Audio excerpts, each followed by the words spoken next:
Just before I start, I'd like just to make a couple of points. I'm going to be talking about some aspects of parenting, and they're certainly not all the aspects of parenting, not even close, but they are what I would consider to be very important aspects of parenting. But I will just be giving you a taste of these topics because the areas themselves are really huge and you could study them for weeks or months. But today I'd just like to introduce them to you so that you afterwards can read up on them and perhaps make a process of change if they apply to you. Also, and importantly, let me reassure you that I am a Christian and I hold to God's creation and design.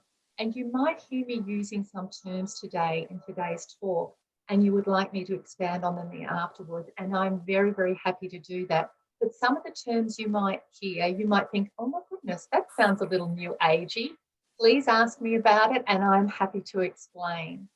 And finally, and perhaps most importantly, this is not a blame game. Not at all. Parenting is hard enough without someone like me heaping guilt and shame on, and me included, I'm a parent as well, on our shoulders. So if you recognize yourself in some of the things that I talk about today, fantastic, even if it's not good, because it means that you've been brave enough to be honest with yourself, but most important, that you might be prepared to change the trajectory of your parenting, and that helps your kids. So, and this is what it's all about. So let me just set up I've got to work out how to share this, so hang on a second. Just give me a second. Share screen. Is that there? And okay, is that it? Can someone nod to me if that's it? Yeah, yes. Great, thank you. Okay, so the pillars of parenting is what I've called it.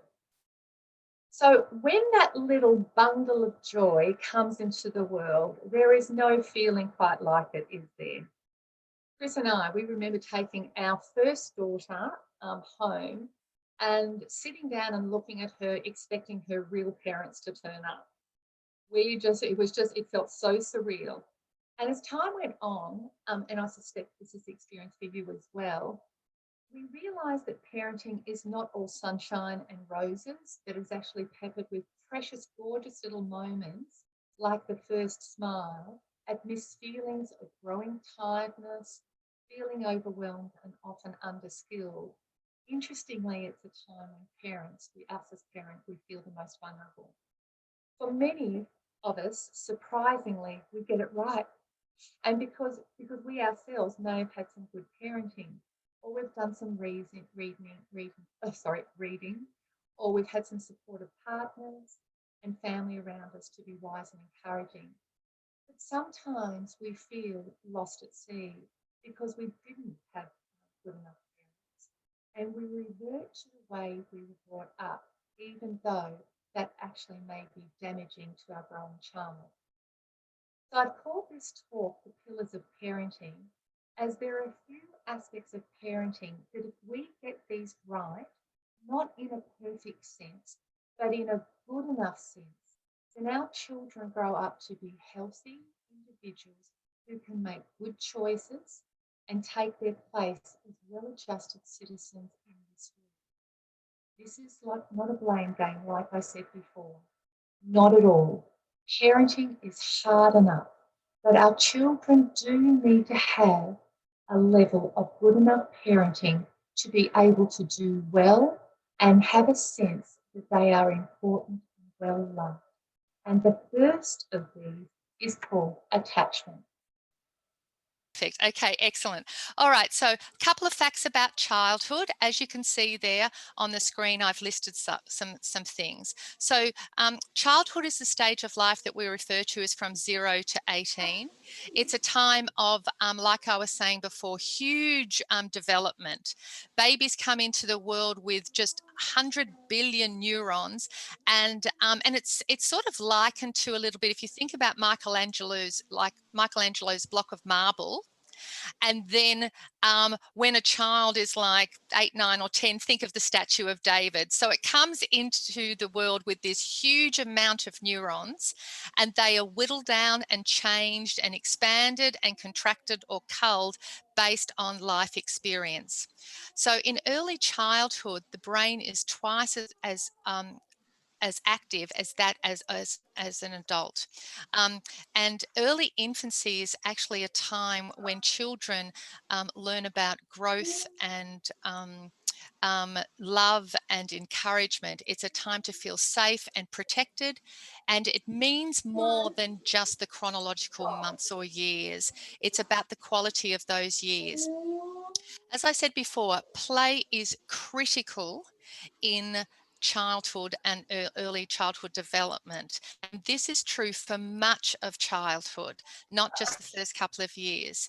Children resolve worries through play. They don't generally talk about them. After about the age of 12, you're starting to get into abstract thought, and that's a lot easier for a child to be able to express how they feel. But children younger than that play. So my practice is set up with, or my rooms are set up with sand trays and dolls' houses and all these different toys for children to be able to make up stories and act out their issues through their play. And if you know what to look for, their play is rich in meaning. The other thing I'd like to say that's on the screen is that people say the term that children are resilient a lot. Children are not necessarily resilient. This is a thing that people say, I guess, to other adults to make them feel that they're soothing that adult if something bad happens in that person's life and it impacts the children. The truth is only some children are resilient. Children that have grown up in a loving, supportive home, those children are resilient. Children who have had what's called a good enough parenting style. What children are malleable.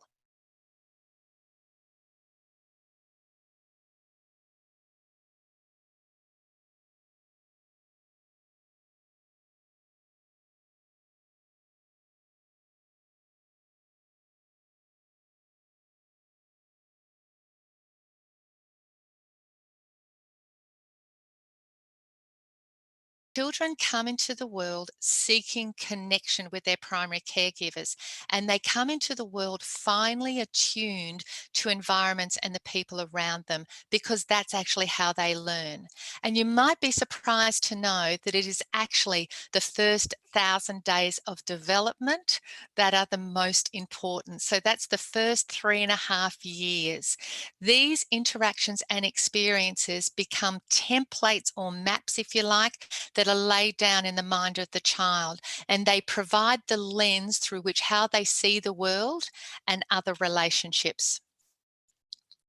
So you can see here, baby has a need, baby cries, the need is met by the caregiver, and trust develops. So if children are raised in a responsive environment where their needs are being met in a timely, consistent way, then that child grows up having internalized that relationships are good, that they have a sense of self-worth. They learn empathy, and they learn to self-soothe in the arms of that primary caregiver. All these qualities are learned very, very early, and they're internalized by the baby or toddler from the type of care given at the time, either by the mother or the father. Like I said, it's a good enough model. It doesn't have to be perfect, because there's no one who's perfect. But if it is a good enough model, then that child develops what we call secure attachment. And that secure attachment will go on to influence their future relationships, because the child has learnt that in relationships, he or she can feel love, be cared for, and feel safe. But that's only if the child experiences love and care from the primary caregiver. So if you have a look here, there are 4 ways that we talk about attachment. We talk about secure attachment, avoidant attachment, anxious attachment, or sadly disorganized attachment. So if these early relationships are less than ideal, so not good enough, if the primary caregiver is not responsive or might be distant or might be anxious or might be erratic or might be emotionally unavailable for whatever reason, it could be because of poor parenting, but it could be postnatal depression. It could be that a parent is in hospital. There may have been a terrible accident. There may be divorce. No matter what, if it's distant, anxious, erratic, or emotionally unavailable, then these unconscious patterns of attachment, what we refer to as insecure or anxious attachment or avoidant attachment, these experiences are now laid down in the child brain. But now what we have, instead of secure attachment or like their bucket of love filled, what we have is a lack, an unmet need. And now the child seeks to have those needs met, and they are driven to have those needs met. The child becomes stuck, seeking to fill this hole, and carries this pattern and the lack of it into future relationships, often becoming needy and unable to be satisfied, or they switch off emotionally. And at the worst, in the case of neglect and trauma, these environments, trauma environments, may create a situation where the child does not learn empathy at all, and they develop what we call a personality disorder known as the psychopath or the sociopath. So if you have a look at this slide here, it sort of shows it a little bit. If you can see secure, avoidant, ambivalent, which is anxious attachment, disorganized and reactive, the last two are quite uncommon, and they're the ones that the children grow up with with little or no empathy, and that just wreaks havoc in their lives. But if you can see and have a look at that, the parenting style aligned with the child in secure attachment, in tune with the emotions, and then you can see the resulting adult characteristic. So children who are secure attachment growing up, they're able to have meaningful relationships, they're empathetic, and they can set boundaries. So have a look at the other ones. You may know people like this, or you may recognize in yourself this as well. Avoidant, this is the distant parent, the parent that's not engaged, the parent who might be really critical or rejecting. And these people grow up to avoid closeness. They're really not interested in emotional connection because they can't, and they're rigid and they're intolerant. Ambivalent or anxious attachment, these people are anxious and insecure, they're blaming, they're erratic, they can be charming and manipulative, but generally that's what they are. And then you get disorganized, and like I said, disorganized and reactive are quite uncommon. But if you were to go to prisons and things like that, you would see many instances of that there. And I'll just have a sip of water at the moment. So like I said, children who do not have these early needs met, they grow up always looking for it, or like I said, they eternally they switch off. So it's an interesting little slide. Can we ask questions as you go? I think at the end, if that's okay, if you wouldn't mind writing them down. Yeah, thanks, Jimmy. Okay, so that's attachment, just to give you a bit of a taste of that. The next one is anxiety, another pillar of parenting. And it's probably one of the most, Jimmy, you probably could attest to this as well. It's probably one of the most common presentations we get, GPs would get, certainly psychiatrists would get, teachers would get. And so it's probably worth actually talking about how to deal with anxiety. So a busy slide, I'm sorry, but something that's really worth having a look at, or even take a screenshot of. So as you can see, researchers have found that treating the parents of anxious kids is just as effective as teaching the kids. Surprise! Have a look at that, and while I'm chatting to you about it, the good news about this with anxiety is actually really, really treatable.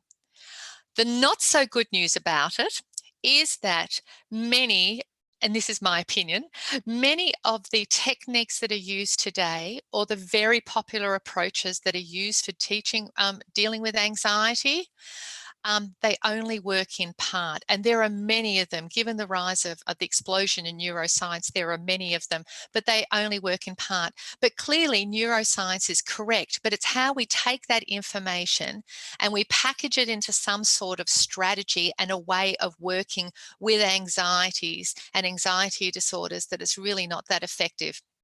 But back to the good news, anxiety is very, very treatable.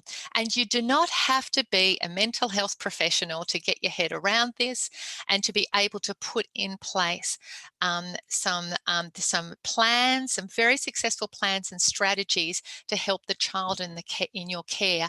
But you will need to think about it a little differently. So let's define what we're actually talking about.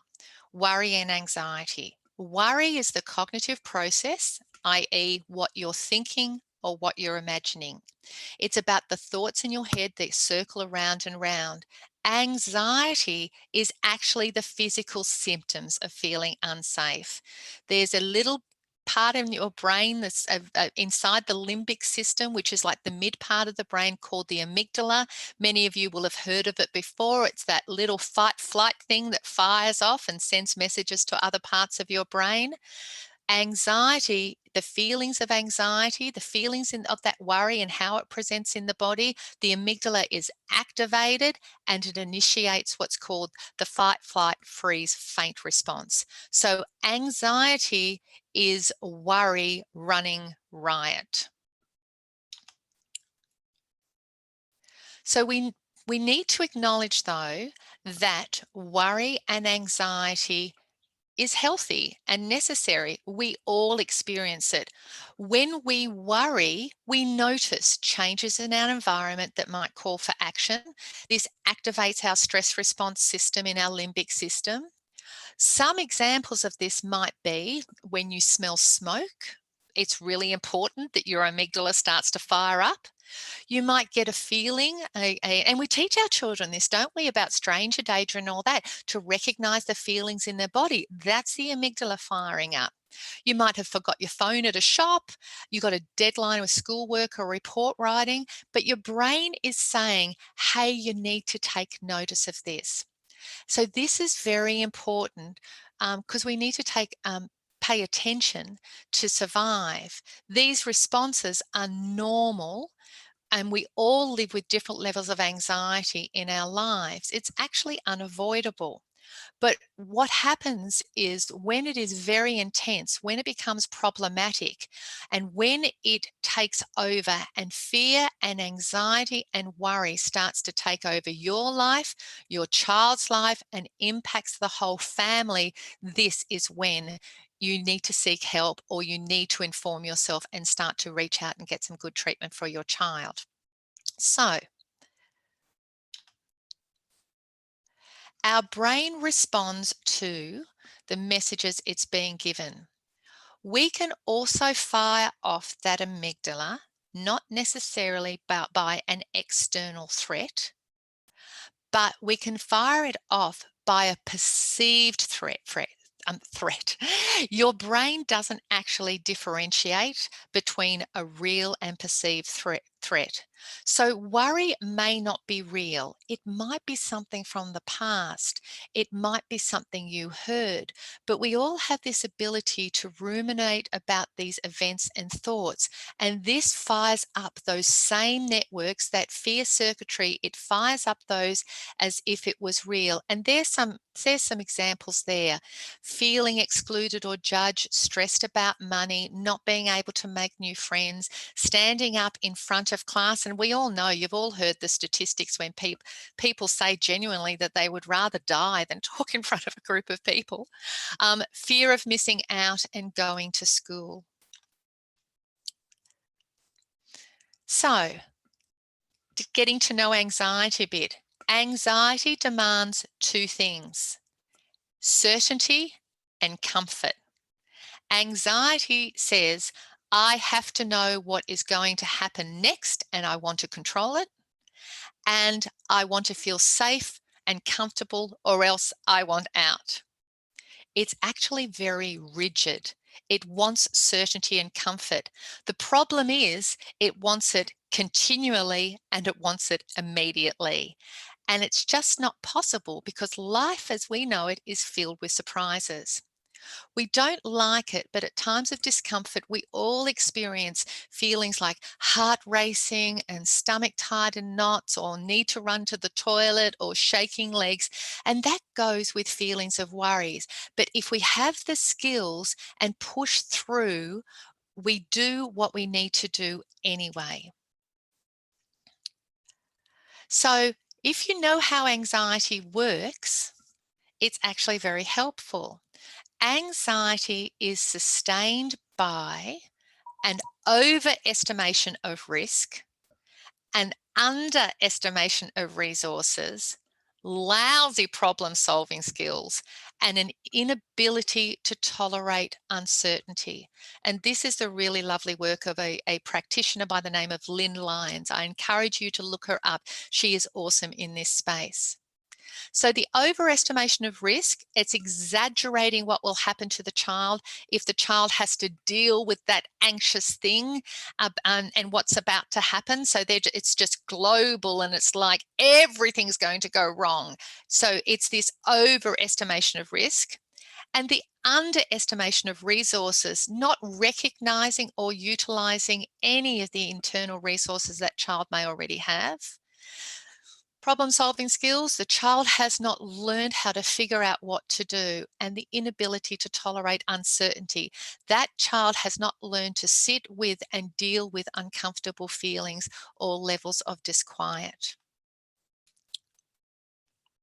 So some common anxiety reducing strategies, and like I've put there, it's only half the answer. And they are very good in themselves. Breathing, deep breathing is excellent. Relaxation is very good. Practicing being calm is good. These help regulate our systems.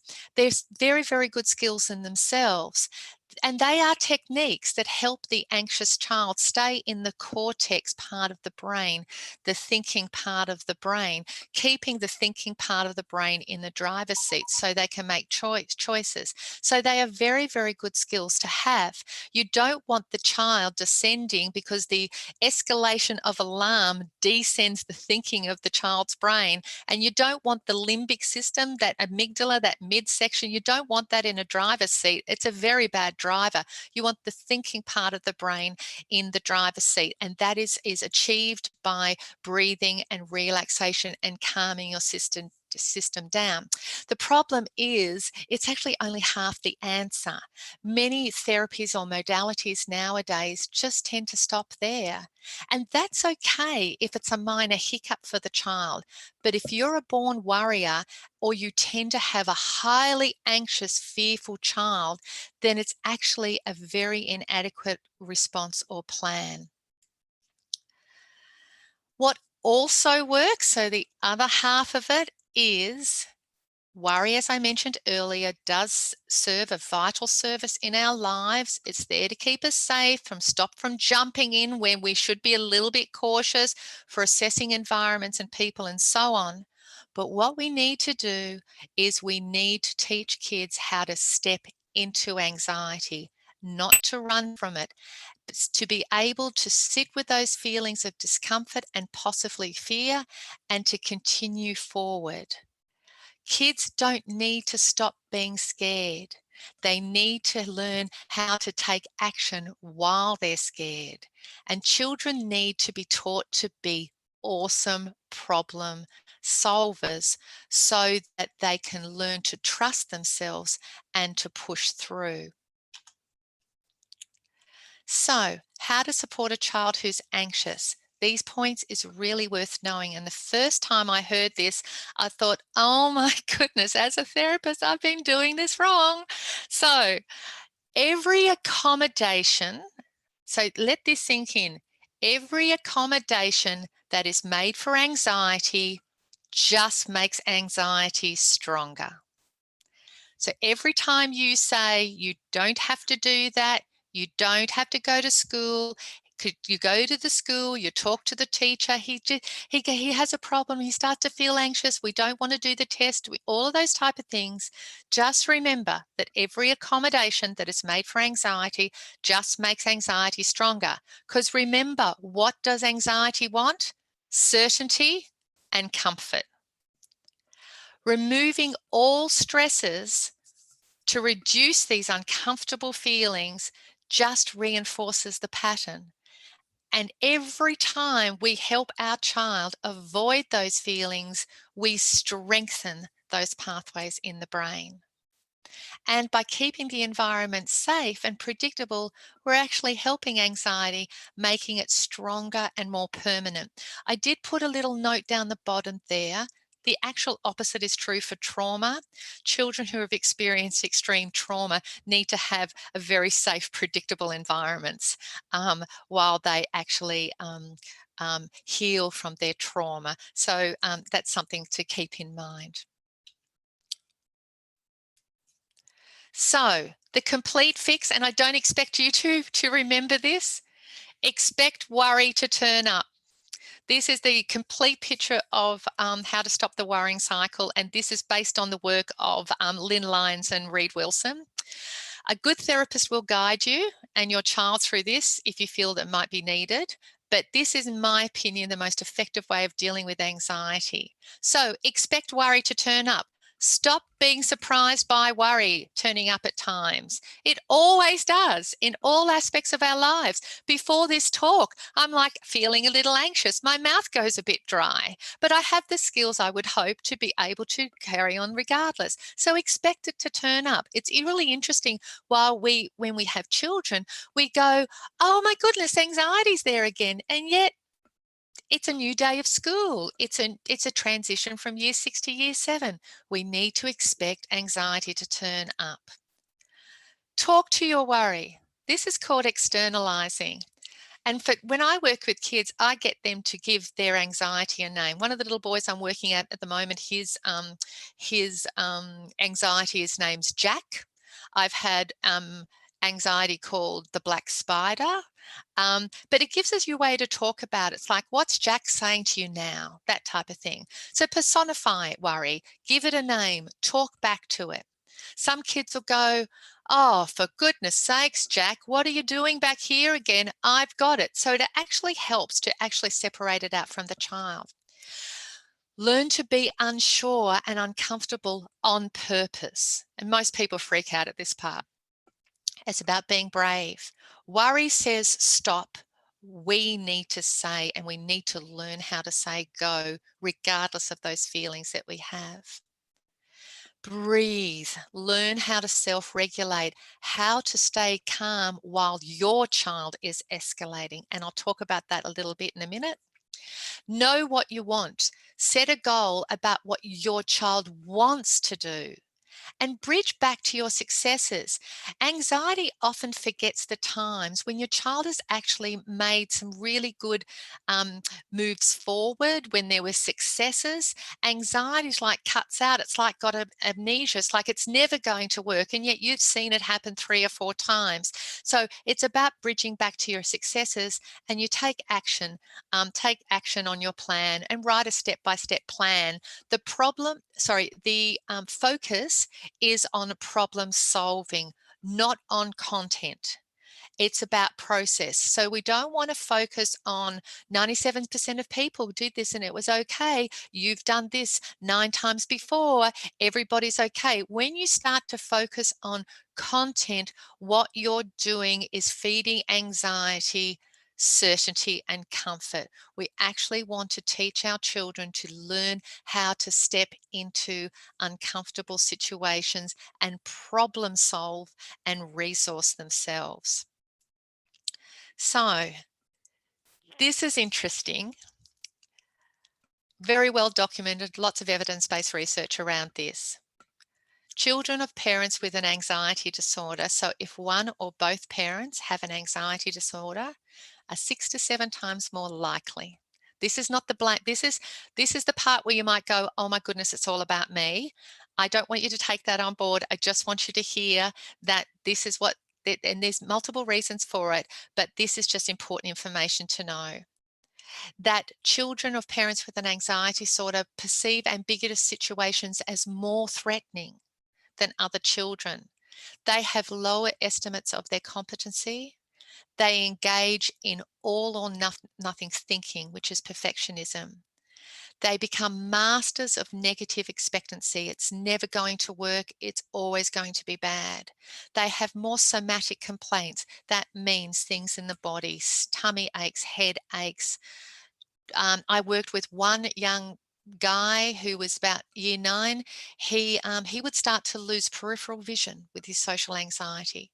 They're fearful of physical symptoms and they have higher levels of anxiety sensitivity. So that brings me to our next pillar, and that is about staying calm. So, God has made us for connection. We are, after all, relational beings, and we attune to each other. Like I said, babies come into the world primed for attunement. If someone is feeling an emotion, we too get impacted by this, and that's what I mean by states matching states. So if you think about a person who's anxious that you might be talking to, inside yourself, you might start to feel that level of anxiety start to fire up a bit. Might be a bit of pressure on your chest. I tend to feel it here. Or you might start to feel a bit frustrated or angry with them because you're starting to feel unsettled. That's states matching states. If they have escalated too, you might feel that you're starting to escalate as well. Or alternatively, you might have a conversation with someone who's feeling really flat and down. And after about 10 minutes, you walk away feeling absolutely drained and exhausted. This is you attuning to someone else. It works both positively and negatively. So once again, think about how when you come home from work and you're in a rush and you're worried and what your internal state is, your own brain biology will be having an impact on those around you. Most often, our own ways of parenting are based on our own early models of attachment, but it also can be influenced or exacerbated by the stresses in our own lives and how we as parents or grown-ups might think of ourselves negatively or positively. So think about the impact of your own responses and your emotions. Think about that on your own children. How your brain and your relational templates that were laid down early in your childhood, how that significantly influences the outcome of theirs. Like I said, it's not a blame game, but hopefully will get you to think about how your internal state or your patterns of interaction impact and influence your own children.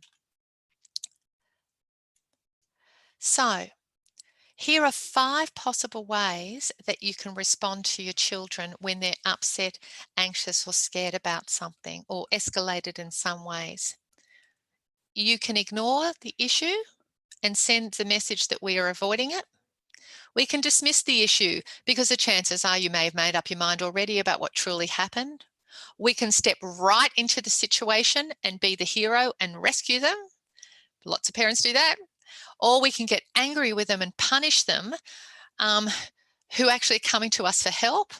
Or the ideal, we can be intentional, thoughtful, calm, and handle the situation in an assertive and a productive way. Who would have thought that the first 1,000 days would strongly influence you for the rest of your life? How you were parented, how you were responded to and nurtured, and how problem solving was modeled to you, that impacts you. How you learnt to move about in the world, but also what relationships look like and feel like. These early childhood patterns pop up when we as parents are under stress and don't know what to do.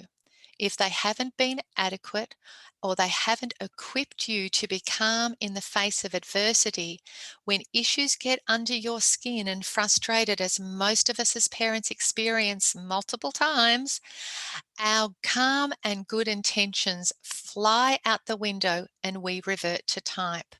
I've got a short video here that's a bit of fun. Have a look at this. Yes? Is that it?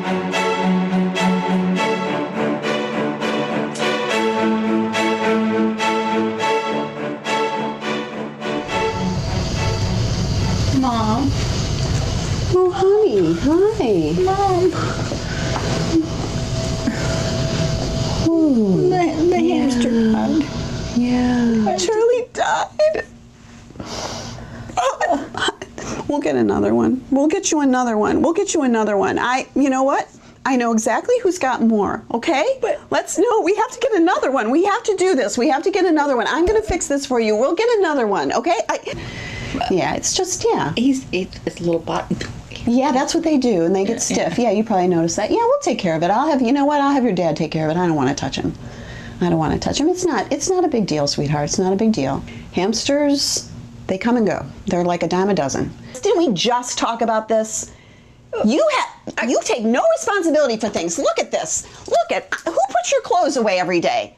You take no responsibility for anything. No wonder he died. Charlie, that rodent you have in your room. No, Charlie, he Yeah. died. Yeah. Oh. I just found him. He's in the room. He's laying there. He just like he was. Okay. Can you take these back to your room when you go, and then you can take care of that. Just wrap them in here. Just wrap them in there. That would be great. Okay.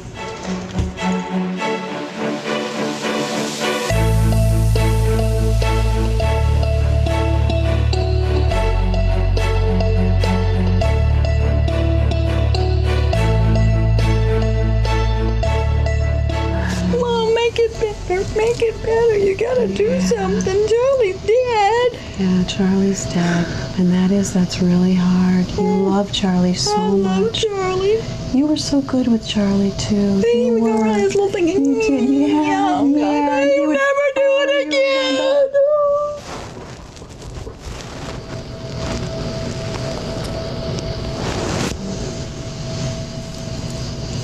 When you're ready, we'll decide what's best for parting with Charlie. And we're going to get through this together. We are. You're not alone. You're not alone. You'll be there for me. Yes. In fact, we're going to be there right now together. Let's go right now, and we'll take care of little Charlie. Okay, Mom. Let's go.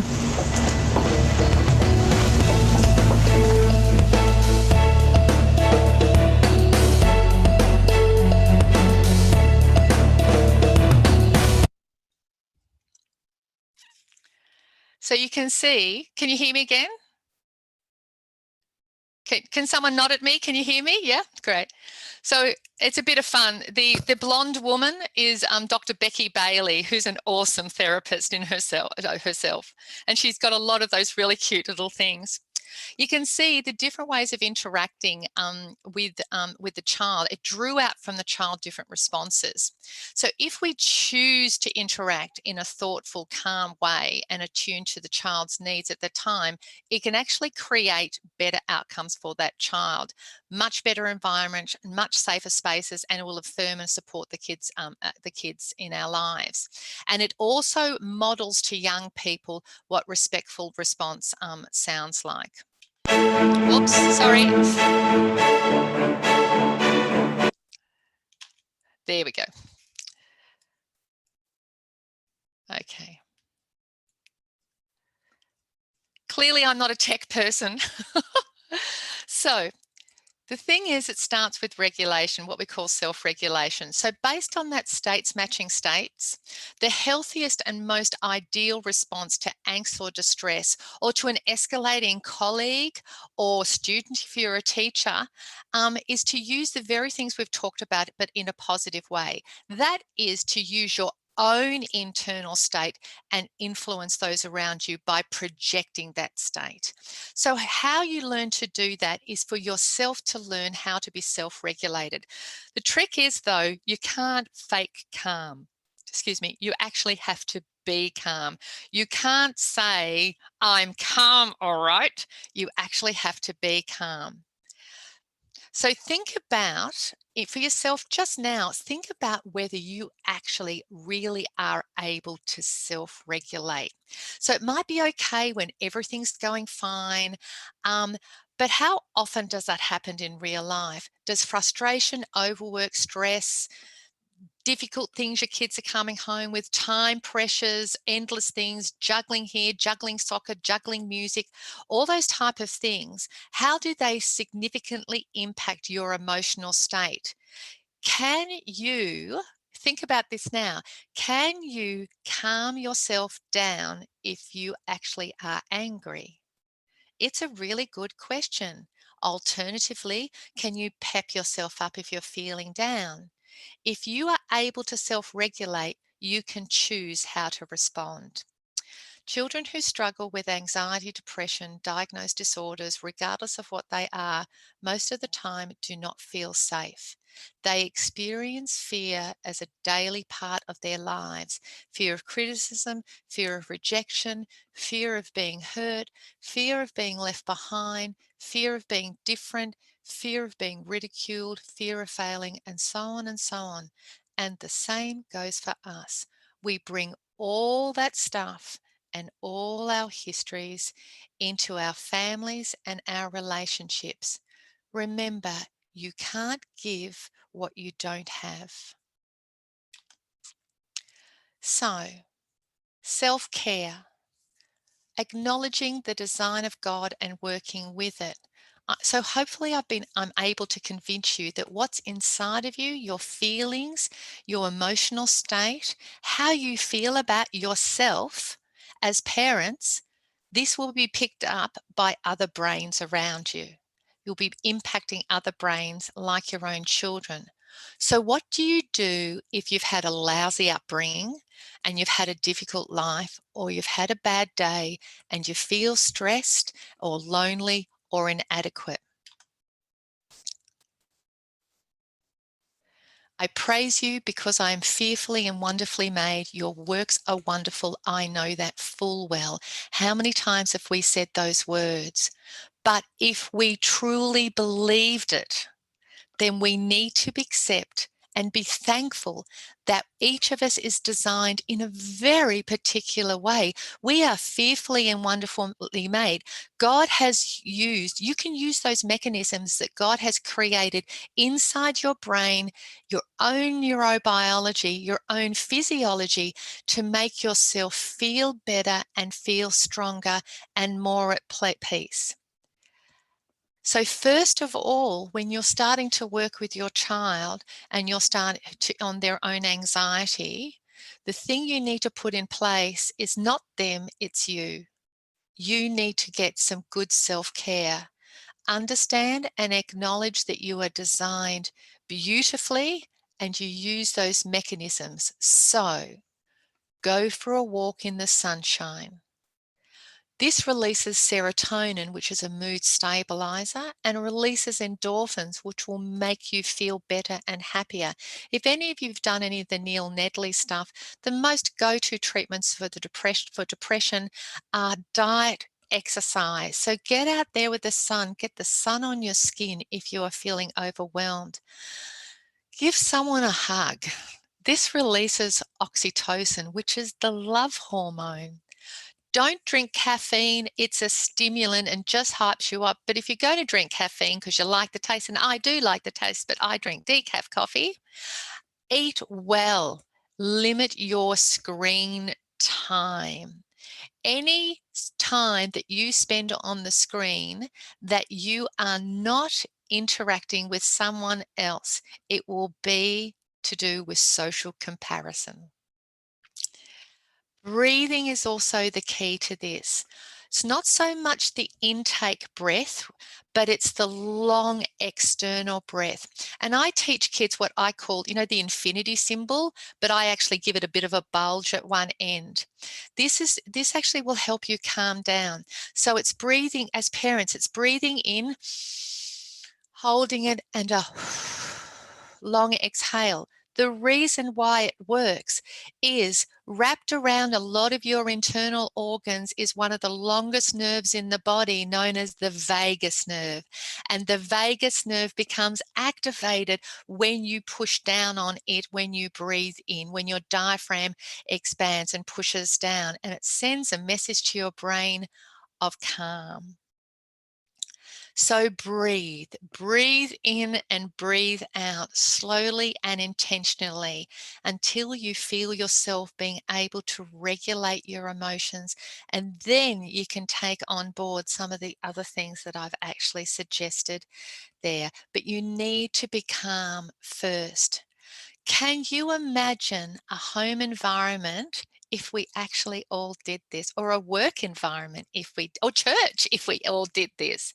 So instead of reverting to type when we become stressed, instead of the echoes of the past, the ghosts in our past coming forward, and how many parents, how many of us have said, oh my goodness, I can hear my mother talking when you say things. That's, well, if your mother was a great mum, terrific and all that, but that's not the case for a lot of us. So instead of reverting to type, be intentional, breathe, and actually change trajectory.